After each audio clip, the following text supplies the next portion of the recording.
planeta. A los europeos a lanzarse a los mares y a que descubrieran nuestro continente. Varios motivos.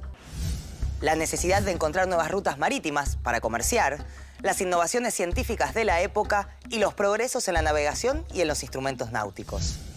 Todo esto hizo que el siglo XV fuera un siglo clave, que marcó un antes y un después en los intercambios y en las relaciones entre los pueblos de distintas partes del planeta.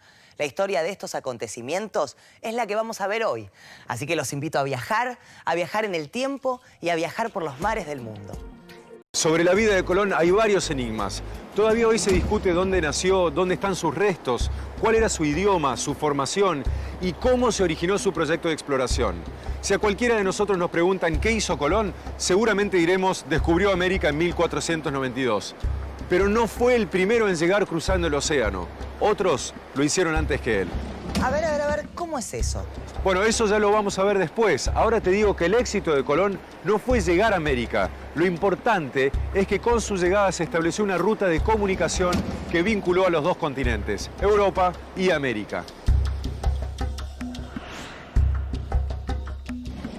Ahora, si Colón no fue el primero en llegar, ¿quiénes llegaron antes?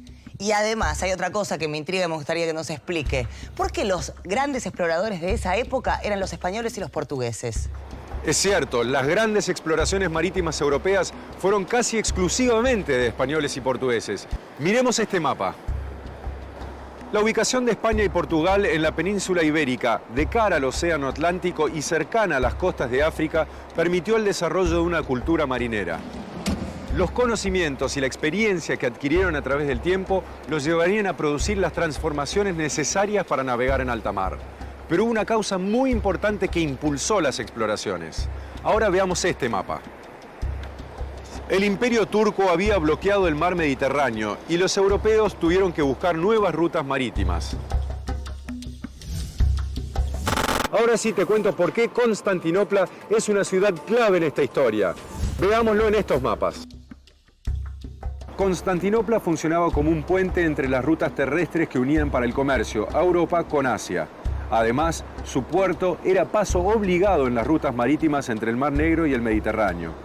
Pero a mediados del siglo XV, en 1453, el Imperio Turco, de religión islámica, enemigo de los reinos cristianos, se apoderó de Constantinopla y bloqueó las rutas comerciales entre Oriente y Occidente. ¿Qué hicieron entonces los comerciantes y navegantes europeos? Ellos tenían cada vez mayor necesidad de mercancías porque el comercio estaba en continuo crecimiento. Entonces, si no podían transitar por Constantinopla, tenían que buscar nuevos caminos. Y esto los impulsó a explorar nuevas rutas que los llevaran hacia Oriente.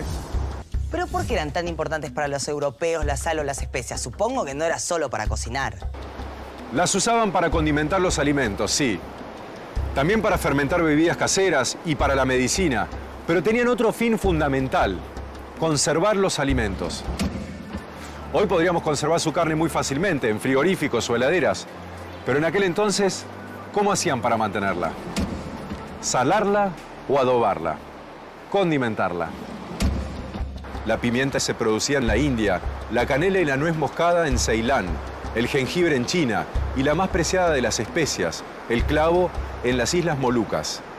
Otros productos que alcanzaban altos precios en Europa venían por las mismas rutas: la seda de China, tela de algodón y esmeraldas de la India, rubíes del Tíbet, zafiros de Ceilán y el ruibarbo, muy apreciado en la medicina, de la China. Constantinopla, puente comercial entre Europa y Asia. 1453, el Imperio Turco bloquea las rutas comerciales.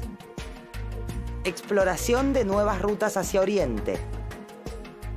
Reyes de Portugal y España financian expediciones. Ahora, tengo una duda. Dijimos que los pueblos vivían aislados unos de otros y que las rutas comerciales fueron conectándolos. Pero ¿cómo se fueron abriendo esas rutas? ¿Qué rutas conocían los europeos antes del descubrimiento de América? Para responderte eso, tenemos que retroceder un poco en la historia. Entre los siglos 7 y 9, los pueblos árabes de Asia y Medio Oriente se expandieron por el norte de África hasta España y Portugal, y así abrieron una nueva ruta comercial. Esta nueva ruta benefició a Europa, que empezó a recibir de Oriente sedas, oro, piedras preciosas, azúcar y también esclavos. Los comerciantes europeos usaban esta ruta para proveerse de algunos de esos objetos lujosos que vendían a los nobles feudales y los eclesiásticos. También los nuevos ricos burgueses iban a interesarse por esos lujos que en Europa no se producían. La seda fue muy preciada durante mucho tiempo y dio nombre a una antigua ruta terrestre por ser la mercadería que más se transportaba por ese camino. Esta llamada Ruta de la Seda la utilizaban caravanas que viajaban de Oriente hacia Occidente, hasta Siria. Ya hablamos de las rutas terrestres, pero llegó el momento, profe, de internarse en los mares. Cuéntenos, ¿cuáles eran las rutas marítimas de los europeos? Las mercancías que venían de Asia eran desembarcadas en las ciudades y llevadas al interior del continente a través de los ríos. Las ciudades más importantes eran las italianas, como Venecia, Florencia, Génova y Milán, que utilizaban las vías navegables del Mediterráneo. En el norte de Europa, otras ciudades como Brujas, Riga o Danzig, que formaban parte de una asociación o liga de ciudades, conocida como la Liga Hanseática, utilizaban el Mar Báltico y el Mar del Norte. Ya vimos que portugueses y españoles se lanzaron a la exploración buscando nuevas rutas marítimas. ¿Pero cuándo llegaron a la India por esa vía? Empecemos un poco antes. El Reino de Portugal fue el que inició las exploraciones durante el siglo XV. Las expediciones fueron impulsadas por Enrique el Navegante, príncipe de Portugal, desde su escuela de navegación con el apoyo económico de poderosos banqueros. El Reino de Portugal tenía vinculación con el norte de África, donde había ricos yacimientos de oro. Sus navegantes comenzaron a explorar las costas de África y en los últimos años del siglo XV finalmente lograron rodear ese continente y llegar a la India por el Océano Índico.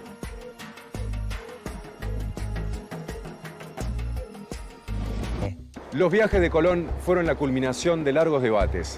Cristóbal Colón soñaba con llegar a un lugar que un geógrafo genovés llamado Toscanelli había descrito en 1464. Escuchemos esa descripción que hacía Toscanelli. Y andando leguas llegaréis a tierras fertilísimas, con toda suerte de especiarías y gemas y piedras preciosas. Y no os maravilléis si yo llamo poniente a los países donde nace la especiería, que comúnmente se dice se encuentra en el Levante, porque aquellos que naveguen siempre hacia el poniente encontrarán esos lugares en el poniente, y los que anden por tierra hacia el Levante los encontrarán en el Levante. ¿Qué quería decir Toscanelli con esto? Y que había dos formas de llegar a la tierra de las especias, Asia, al oriente. Una yendo hacia el este, hacia donde sale el sol, el levante, y la otra navegando hacia el oeste, donde se pone el sol, el poniente. Claro, Toscanelli estaba convencido que se podía llegar a Oriente por el poniente, cruzando el Atlántico. Y en un mapa que dibujó, se lo propuso al rey de Portugal, Alfonso V. Esta idea no era nueva. Ya se había discutido a fines del siglo XIII. Lo cierto es que Colón conoció ese mapa en Portugal y al parecer fue entonces cuando empezó a pensar en el proyecto de una travesía marítima hacia Oriente.